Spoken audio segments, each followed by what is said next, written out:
Hello बच्चों, my name is Gautam. Welcome to textual group of education. अब हम continue कर रहे हैं जहाँ से हमने पहले छोड़ा था।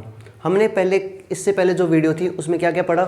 हमने ये पढ़ा कि एटम मिलके बनाते हैं मॉलिक्यूल्स, मॉलिक्यूल्स मिलके बनाते हैं सेल, सेल मिलके बनाते हैं टिश्यू, टिश्यू मिलके बनाती हैं ऑर्गन, ऑर्गन मिलके बनाते हैं ऑर्गन सिस्टम, और ऑर्गन सिस्टम मिलके बनाती हैं पूरी की पूरी बॉडी। अब हमें ह्यूमन बॉडी पढ़नी है तो हम ह्यूमन बॉडी का एक ऑर्गन सिस्टम पकड़ते हैं। हम एक ऑर्गन सिस्टम स्पेसिफिकली पढ़ेंगे कि हमें एक ऑर्गन सिस्टम पढ़ना है, और हम जो ऑर्गन सिस्टम जो चूज कर रहे हैं वो है डाइजेस्टिव सिस्टम।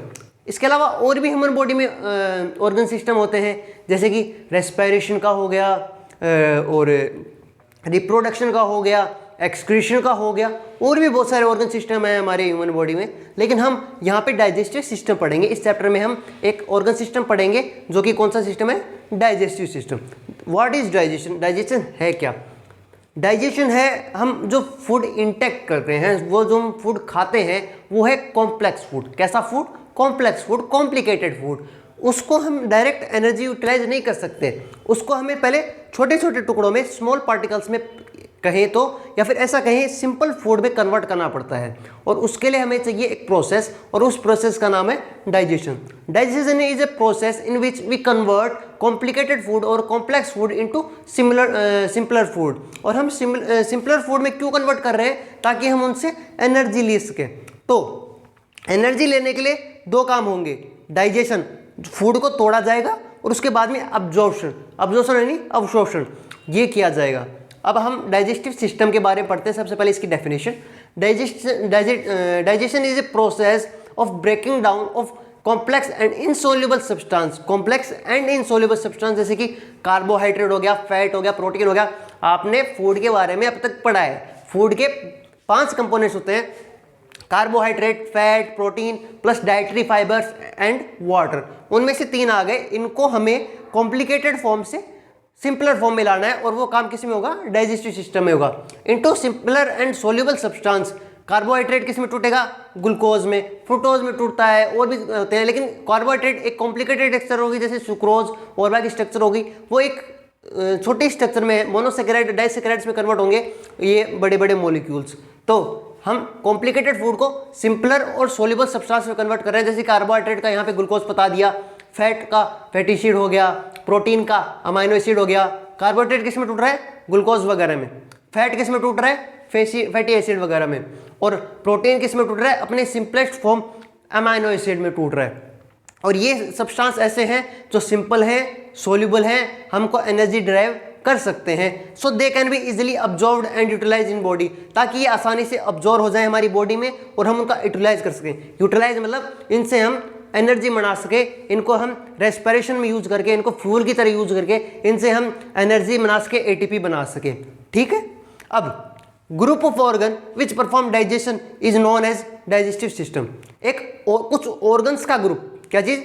कुछ ऑर्गन्स का ग्रुप जो मिलकर डाइजेशन पूरी परफॉर्म करते हैं, उसको हम डाइजेस्टिव सिस्टम बोलते हैं। हमने पहले भी पढ़ा था ऑर्गन सिस्टम किसको बोलते हैं? जब और बहुत सारे ऑर्गन मिलके कुछ एक स्पेसिफिक काम करें तो हम उसको ऑर्गन सिस्टम बोलते हैं। उसका पहला एग्जांपल ये है, कुछ ऑर्गन्स मिलेंगे साथ में, काम करेंगे। काम क्या करेंगे? डाइजेशन। तो उस पूरे के पूरे सिस्टम को, उन सभी ऑर्गन्स को प्लस जितने भी उसमें इन्वॉल्व चीजें हैं, उनको हम बोलेंगे ऑर्गन सिस्टम, या फिर इस केस में कहेंगे डाइजेस्टिव सिस्टम। अब डाइजेस्टिव सिस्टम के 2 पार्ट हैं, एलिमेंट्री कैनाल और डाइजेस्टिव ग्लैंड्स। अब एलिमेंट्री कैनाल है एक रास्ता जैसा, पूरा का पूरा रास्ता, टेढ़ा मेढ़ा है, इधर उधर जाना है, इधर इधर जाना है, लेकिन है एक रास्ता। और उस रास्ते में बहुत से लोग अपनी अपनी चीज़ें दे रहे हैं। कौन लोग चीज़ें दे रहे हैं? ग्लैंड्स। अब एलिमेंट्री कैनाल होती है यहाँ से शुरू माउथ से। माउथ में होती है बक्कल कैविटी।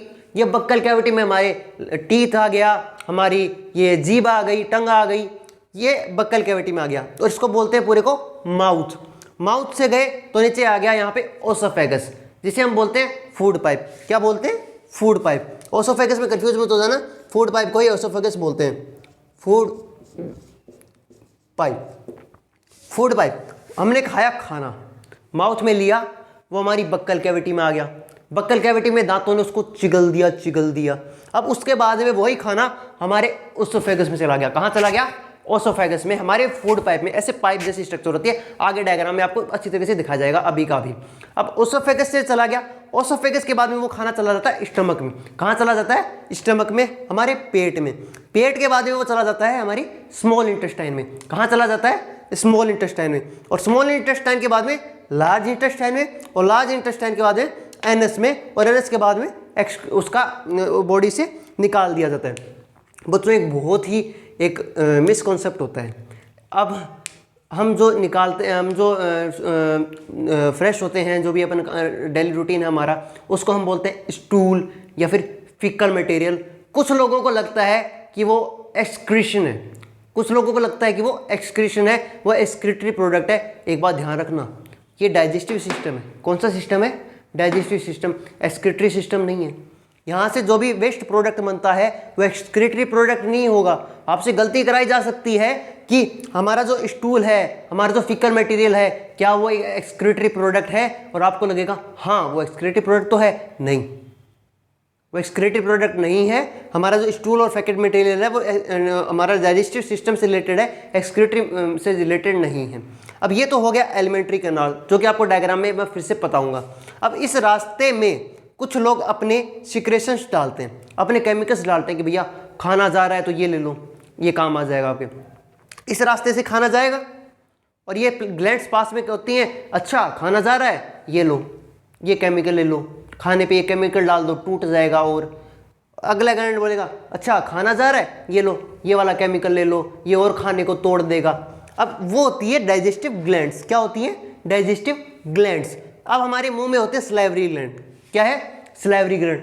अब होता है ना यार, अपने को भूख लग रही जोर की, मुंह में पानी आने लग जाता है, कुछ बढ़िया सी स्मेल मिल जाती है, कुछ अपन किसी मिठाई की दुकान से निकलते हैं तो हमारे मुंह में पानी आने लग जाता है, वो है ना अपने मुंह में सलाइवरी ग्लैंड्स होती हैं। क्या होती हैं? Salivary glands. Salivary glands saliva secrete करती हैं। क्या सिक्रेट करती हैं? सलाइवा। जो अपने मुंह में पानी आता है ना वो सलाइवा होता है, और वो डाइजेशन के लिए रिक्वायर्ड होता है अपने मुंह में अपने सलाइवरी ग्लैंड्स हो गई। बाद में स्टमक के पास में हमारे पास लीवर हो गया, बाद में वहीं पे अपने आसपास पेनक्रियाज हो गई। उसके बाद में हमारे जो ग्लैंड्स है, गैस्ट्रिक ग्लैंड्स, जो भी इंटेस्टाइन के आसपास मिलेंगी, और intestinal glands and gastric glands, ये अदर ग्लैंड्स हो गए जो अपन डिटेल में आगे पढ़ेंगे। तो फिलहाल आपको ये समझ में आया कि फूड के साथ क्या होता है। बेसिक समझना है कि फूड हम माउथ से इंटेक करते हैं और एनएस से एक्सक्रीट कर देते हैं। एक्सक्रीट वर्ड थोड़ा सा गलत हो जाएगा, अब निकाल लेते हैं स्टूल या फीकल मटेरियल में वेस्ट प्रोडक्ट के रूप में।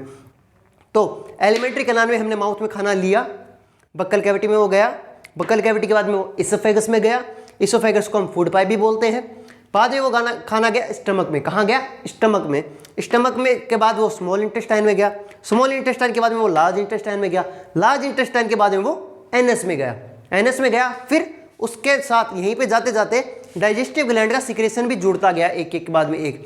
जब माउथ में था, बक्कल कैविटी में था खाना, तो सलाइवरी ग्लैंड्स ने बोला कि लो हमारे एंजाइम्स ले लो, हमारा केमिकल्स आयंस वगैरह वो ले लो, आपके डाइजेशन में हेल्प होगा। उसके बाद में जब आगे गया पेट के जस्ट बाद में, तो लीवर और पेनक्रियास बोले कि भैया हमारा सिक्रेशन भी ले लो, हमारे एंजाइम्स भी ले लो, हमारा केमिकल भी ले लो, और डाइजेशन हो जाएगा फूड का। बाद में गैस्ट्रिक ग्लैंड और इंटेस्टाइनल ग्लैंड्स में भी इंटेस्टाइन में जाके बोल दिया कि हमारा केमिकल्स भी ले लो, हमारा एंजाइम्स भी ले लो, और अच्छा डाइजेशन हो जाएगा। तो इस तरीके से पूरा का पूरा डाइजेशन होता है। डाइजेशन के बारे में आपको बेसिक पढ़ा दिया है। इसके नेक्स्ट क्लास में आपको पूरा का पूरा ये डायग्रामेटिक समझाया जाएगा। जो मैंने अभी बताया है वो डायग्राम से समझाया जाएगा, पूरा का पूरा एलिमेंट्री कैनाल और पूरा